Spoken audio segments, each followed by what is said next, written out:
B'investiment ta' aktar minn 8 miljun euro il-flotta tal-Malta Public Transport qed tara żieda ta' 30 xarabank oħra biex is-servizz ta' trasport pubbliku b'xejn fuq l-art se jkompli jissaħħaħ.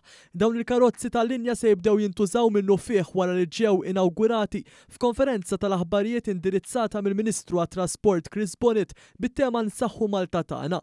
Hawnhekk tħabbru wkoll ċifri ferm pożittivi għal tal-linja hekk kif kien hemm żieda sostanzjali fin-numru ta' passiġġieri li vjaġġaw bil-karozza tal-linja matul l-ewwel 3 xhur ta' din is-sena meta mqabbel mal-istess perjodu tas-sena l-oħra bl-ammont ta' bejn Jannar u Marzu li għaddew il-laħaq għal 17.2 miljun passiġġier. Fil-fatt il-General Manager tal-Malta Public Transport Konrad Pule għal kif in-numru ta' persuni li għandhom tal-linja kart personalizzata u li għamlu użu mill-karozza tal-linja tal-inqas darba fix-xahar żdied ukoll bi 30% minn 188,000 għal 224,000 li juri li aktar residenti qed jagħmlu użu mit-trasport pubbliku.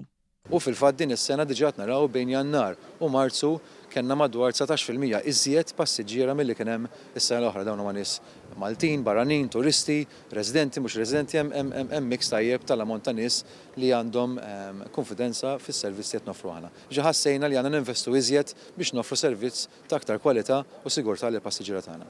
Il-Kap Eżekuttiv ta' Transport Malta l-Kurunell Mark Malija saħaq l-impenn biex is-sistema ta' trasport pubbliku tkun aktar affidabbli, effiċjenti u favur l-ambjent. Fil-fatt hemm pjani fis-seħħ biex sa tmiem l-2025 jiġu introdotti wkoll 120 karozza tal-linja kompletament elettrika b'emissjonijiet żero li jieħdu post il-karozzi tal-linja preżenti li jaħdmu bid-diesel.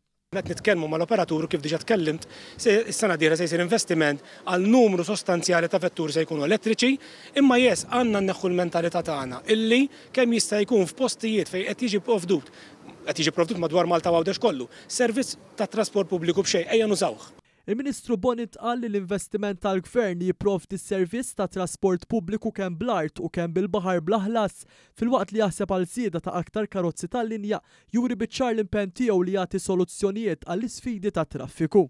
F'Novembru kien hemm dak l-investiment ta' 30 bass minnhom issanna 30 bass ġdida biex inżidu s-servizz u biex ikollna servizz aħjar. Ovvjament dan inħobb narah bħala il-bidu ta' ħafna affarijiet illi ħanamlu mal-Malta Public Transport u l-Gvern huwa kommess dejjem illi jagħti l-aqwa servizz.